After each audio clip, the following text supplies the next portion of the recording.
ओम श्री परमात्मने नमः। कलयुगी गुरुओं से सावधान। लेखक राजेंद्र कुमार धवन। प्रकाशक श्री कृष्ण प्रकाशन, जयपुर। बुलियन बिल्डिंग, हल्दियों का रास्ता, जौहरी बाजार, जयपुर। Pin code 302003। प्रकाशक संतोष कुमार जी अग्रवाल। स्वामी श्री राम सुखदास जी महाराज कहते हैं, आजकल के गुरुओं को देखकर ही किसी को गुरु मिल जाए तो समझो कि अब कल्याण होना बड़ा मुश्किल है। यदि गुरु बनाना ही है तो कृष्णम वंदे जगत गुरुम के अनुसार भगवान कृष्ण को अपना गुरु मान लो और उनकी गीता को गुरुवाणी मानकर साधन में लग जाओ। और गीता समझ में ना आए तो स्वामी जी महाराज ने गीता साधक संजीवनी नाम का अद्भुत ग्रंथ लिखा है, जो विश्व में अद्वितीय है, अद्भुत है। गीताओं में लाजवाब गीता साधक संजीवनी है। उसे भगवान का मंत्र मानकर उसमें लग जाएं, बार बार पढ़े, समझे और अच्छे विद्वानों से, निर्लोभी संतों से सलाह लें। यदि जगत गुरु भगवान आवश्यक समझेंगे तो अपने आप लौकिक गुरु भी मिलवा देंगे, किसी अच्छे संत महापुरुष को जीवन में भेज देंगे। स्वामी जी महाराज ने एक बार भरी सभा में कहा था कि अगर कोई कहता है कि मेरे चेले बनने पर मैं भगवान के दर्शन करा दूंगा तो मैं उसका चेला बनने के लिए तैयार हूँ। तात्पर्य यह है कि इसमें केवल ठगाई है। यह सिद्धांत है कि किसी विषय में जब पाप आ जाता है तब उससे लोगों की रक्षा करने के लिए उस विषय का खंडन करना आवश्यक हो जाता है। श्री जयदयाल जी गोविंद लिखते हैं, इस प्रकार धर्म की आड़ में जब पाप होने लगता है, आस्तिकता के नाम पर नास्तिकता का तांडव नृत्य होने लगता है, तब स्वयं भगवान अथवा उनकी विभूतियां धर्म तथा आस्तिकता को शुद्ध रूप में प्रकट करने के लिए धर्म एवं आस्तिकता का विरोध तथा अधर्म एवं नास्तिकता का प्रचार करने लगते हैं। आज भी जब कथा कीर्तन आदि के नाम पर जगह जगह व्यभिचार को आश्रय दिया जाने लगता है, ऐसे समय में यदि कोई शुद्ध नियत से कथा कीर्तन का विरोध करे तो वह अनुचित नहीं कहा जाएगा, क्योंकि लोग वास्तव में कथा कीर्तन का विरोध नहीं करते बल्कि उसके नाम पर होने वाले पापाचरण का विरोध करते हैं। ये बातें तत्व चिंतामणि भाग 5 में आई हैं। हिंदू संस्कृति में भगवान और उनके अवतारों का मुख्य स्थान है, कारण कि संत महात्मा तो पृथ्वी मंडल पर अनेक स्थानों पर होते आए हैं, हर युग में आए हैं, समय समय पर आए हैं, पर भगवान के अवतार भारत भूमि पर ही हुए हैं। इसलिए संपूर्ण भारत में भगवान के अवतारों की उपासना मुख्य रूप से की जाती है। अनेक ऐसे संत महापुरुष हुए हैं जिन्हें अपने अनुयायी भगवान मानते हैं। उन अनुयायियों की श्रद्धा प्रशंसनीय है, परंतु उन्हीं तक सीमित होना चाहिए, सभी पर नहीं थोपना चाहिए। इसमें एक विशेष ध्यान देने योग्य आपत्ति है उन संतों संप्रदायाचार्यों को भगवान मान लेने से मनुष्य उनके आदर्शों का, उनके उपदेशों का अनुसरण नहीं कर पाता। वे तो भगवान थे, हम उनके समान कैसे बन सकते हैं, हम उनकी बराबरी कैसे कर सकते हैं, आदि विचार मनुष्य की उन्नति में बाधक बन जाते हैं। इसलिए उन संतों को भगवान से बढ़कर भले ही मान ले, परंतु भगवान कभी नहीं मानना चाहिए। अवतार कहते उसे हैं जो ऊपर से नीचे उतरता है, अतः अवतार भगवान का ही होता है, क्योंकि सबसे ऊंचे भगवान है।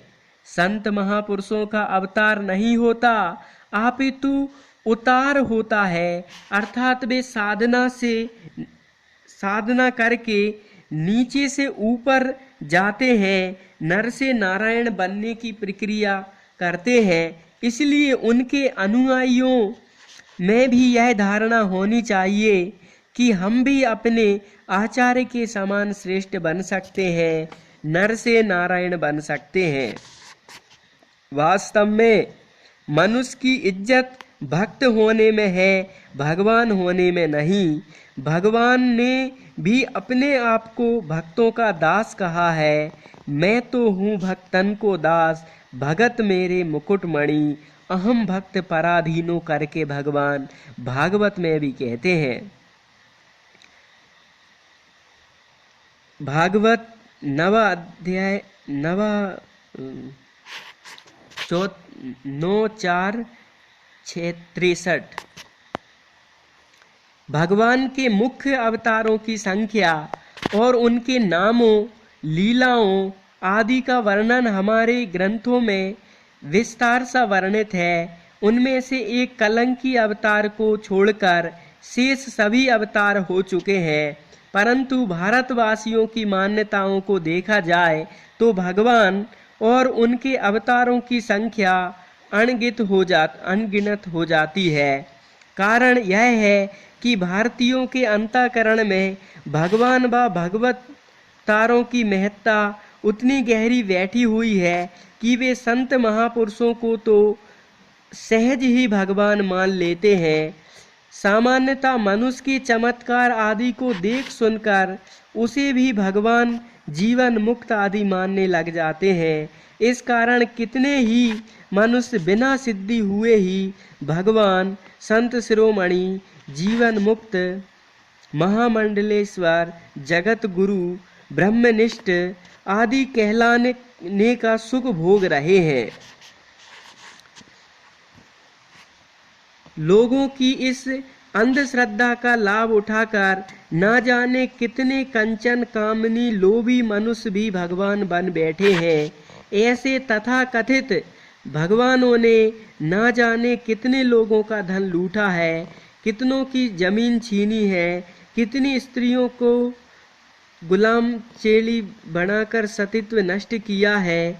ऐसे दुष्टों को भगवान कहें या कलयुग का अवतार कहें, पाठक स्वयं सोच सकते हैं। भगवान अवतार लेकर साधु पुरुषों की रक्षा, दुष्टों का विनाश तथा धर्म की स्थापना करते हैं।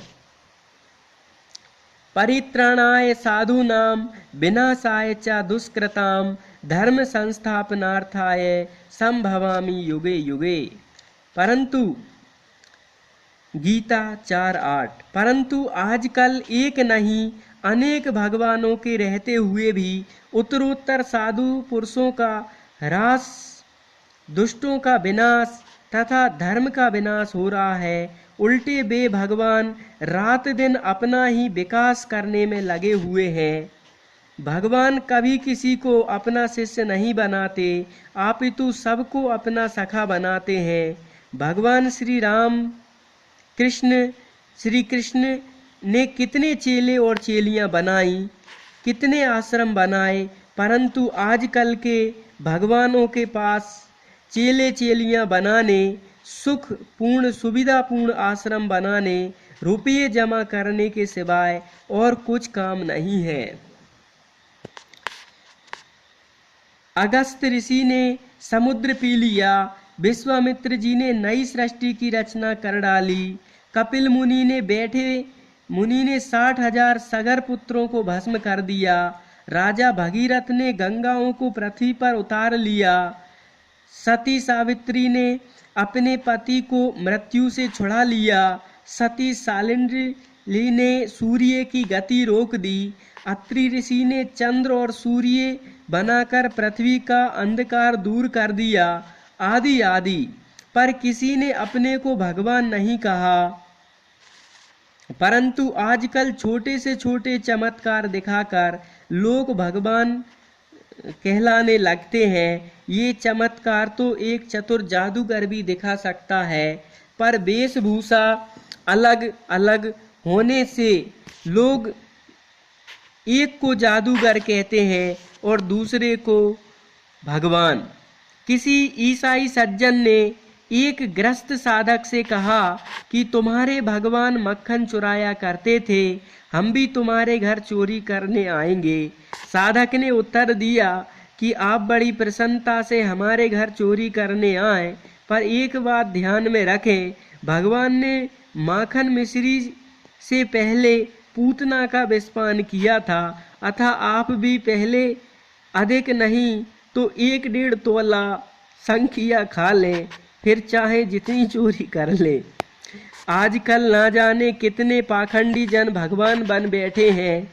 ये भगवान भी परस्पर एक दूसरे को भगवान मानने को तैयार नहीं, उल्टे आपस में लड़ते हैं, एक दूसरे का खंडन करते हैं। साधु पुरुषों का ह्रास करके, दुष्टों का विकास तथा धर्म का विनाश करके कलयुग की वृद्धि के लिए अभी ना जाने ऐसे कितने भगवान प्रकट होते हैं।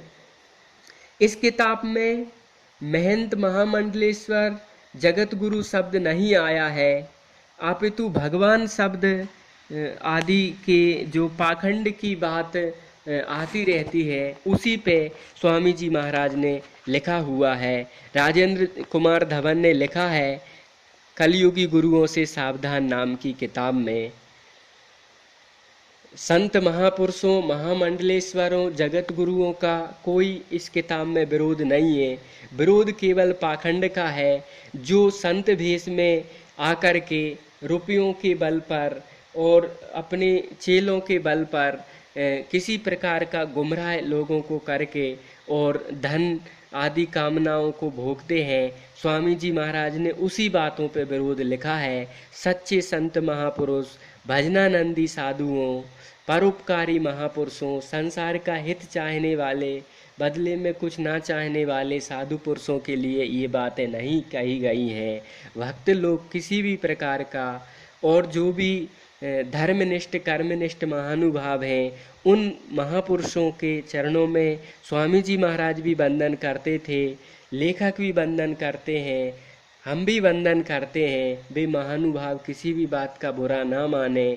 इस रिकॉर्डिंग का उद्देश्य और इस कलयुगी गुरुओं से सावधान नाम की किताब का उद्देश्य केवल पाखंड जो बढ़ रहा है उसी का विरोध करना है। रुपयों के बल पर लोग डिग्रियां पदवियां लेकर लोगों को गुमराह करते हैं और चकाचक माल छानते हैं, उपभोग इंद्रियों को लाड़ लड़ाते हैं। उन्हीं बातों पे स्वामी जी महाराज ने देखते हुए यह किताब राजेंद्र कुमार जी धवन से लिखवाई है। अतः सभी भगवत जनों से, सभी साधु संत महंत महापुरुषों से, सच्चे महात्माओं से प्रार्थना है वे किसी भी बात को अन्यत्र ना लें। स्वामी जी महाराज ने गुरु का कहीं भी विरोध नहीं किया। हम भी सच्चे संतों महापुरुषों को दंडवत प्रणाम करते हैं। राजेंद्र कुमार धवन जी जो कि देहरादून में रहते हैं, वो भी सबको सम्मान प्रेम दंडवत करते हैं। अतः कोई बुरा ना माने, बार बार क्षमा प्रार्थना करते हुए सबको नमस्कार।